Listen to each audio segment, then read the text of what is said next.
Hey everybody, welcome to episode 4 of Improv Ideas.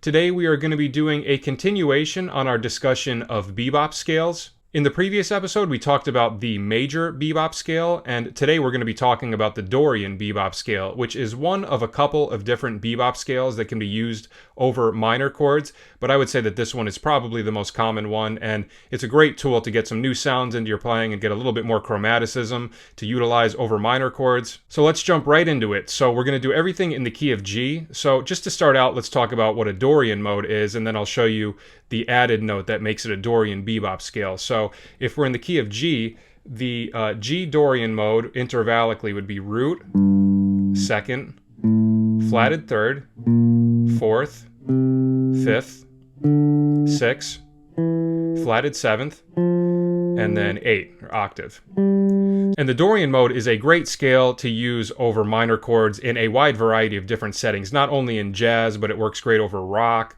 funk, blues. It's got so many different ways that you can utilize it. So a very versatile scale.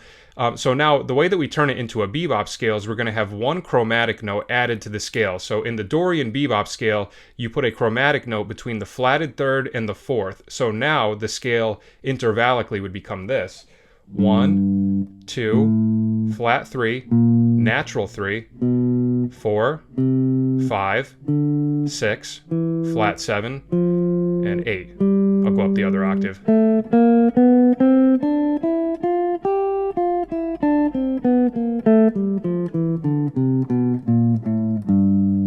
And just by adding that one note, that major third, it opens up a whole new array of sounds that we can experiment with to get into our improvisation. And I'm sure some of you are a little confused and are wondering to yourselves, you know, there's a major third in this, so how could that work over a minor chord? And you'd be surprised. There are a lot of different ways that you can utilize a major third over a minor chord, and I'll demonstrate that in the later part of this video. But to start out, I'm going to run through all of the scale fingerings so you can see what they look like, and then I'll talk about a couple of different arpeggios that line up in this scale, and then I'll demonstrate some of these ideas to improvise over a minor chord. So as always, if you would like PDFs of all of the scale fingerings, the arpeggios that I go over, as well as 5 licks within this scale, you can head over to patreon.com/MikeAudetteMusic. So what I'm doing when I'm running up the scale fingerings all throughout the neck is I'm basically just running my mode fingerings, and all I'm doing is every time I see a B flat to a C, I'm putting that chromatic in between. So if you have a good knowledge of the note names all throughout the neck, it makes it a little bit easier to be able to maneuver this, you know, in all different positions. So I'll start out in just starting on G, the one that we already went over. So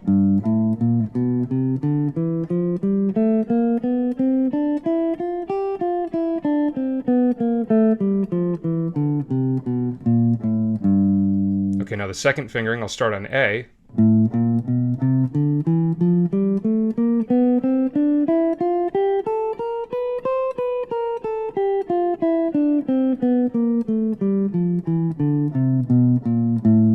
Now the third fingering is in the same position, but I just start on B flat instead of A.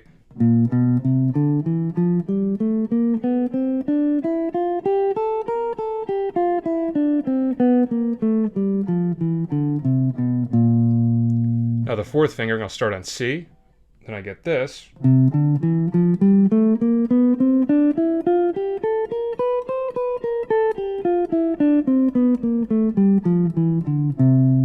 Now for the fifth fingering, I'll start on D, and I'll get this.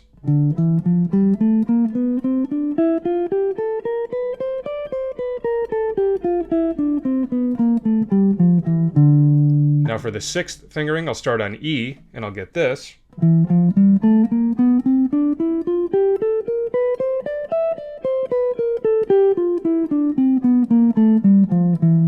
And then the final fingering, starting on F, same position as starting on the E, but I'll start with my middle finger on F. Now I'll get this.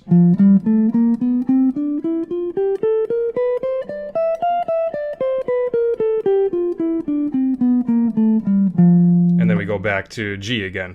And as you can see, just running up and down the scale without even playing anything in it, it already has a bebop-y sort of sound. So this is a really great scale to get some new sounds into your playing. So in terms of arpeggios, there are a couple of really cool sounding arpeggios that line up within this scale that really outline the sound of the Dorian Bebop Scale. So for the first one, I'm not even sure what this would be called, but you can take a G minor arpeggio and add the major third to it. So it's going to have a flatted third and a major third. And this is a great arpeggio to demonstrate the versatility of that major third interval and how you can really get away with using a major third over a minor chord if you use it in the right way. So like I said, I don't really know what you would call this. You can call it a G minor arpeggio with an added major third, or maybe you can say it's G major sharp 9.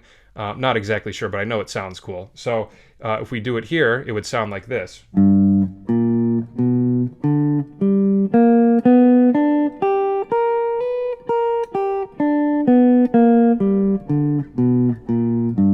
So that sound, combining the minor third and the major third, that's definitely a sound that people use, especially Michael Brecker. He uses this all the time, and it's something that you can definitely get away with. You can utilize it in a wide variety of different ways, and basically as long as you end your line on a strung note, you can get away with it. So like if I'm playing over a G minor chord, I'm not going to like hang on the B natural for a while, but I might do stuff like...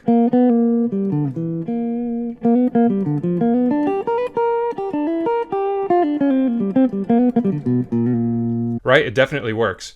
So that is one arpeggio that I really like the sound of. Now another one that's a little bit more bizarre, I would say, is you can do an E minor arpeggio and you can add the sharp 11. You could either think of it as the sharp 11 or the flatted fifth, but you're going to have the sharp 11 and the natural 5. So in this position, that would sound like this.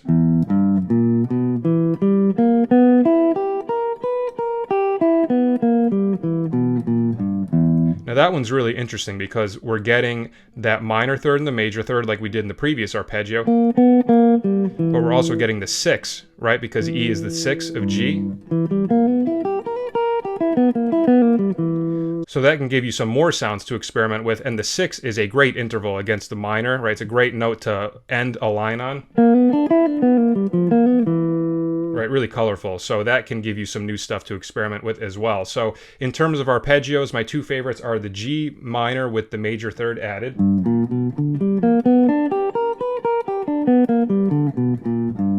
and E minor with the sharp 11 or flatted fifth added.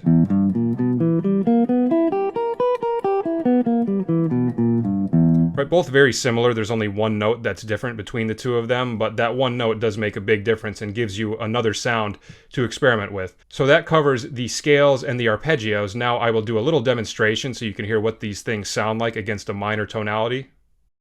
Alright, I'm just going to do this over a G minor 7 to C7 progression, which is a really common Dorian progression. So here we go.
I'm going to do that E minor with the sharp 4 arpeggio.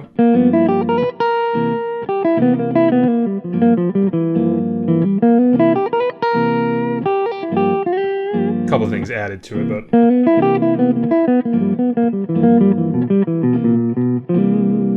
Now the G minor with the major third.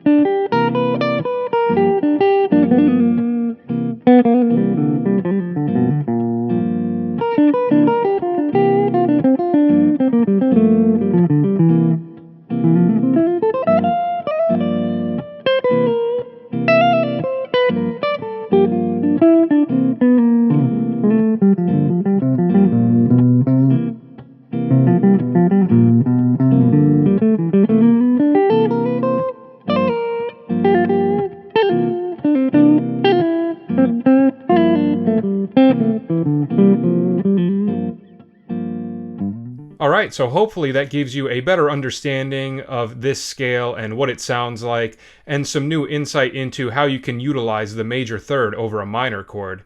So that is our episode for this week. Thank you so much for watching. I hope you enjoyed it, and I hope you have some new ideas to experiment with in your improvisation. And like I said, if you would like PDFs of all of the scale fingerings and arpeggios that I went over, in addition to 5 licks that are in this scale, you can head over to patreon.com/MikeAudetteMusic, or if you would like to just make a donation, you can do so at paypal.me/MikeAudetteMusic.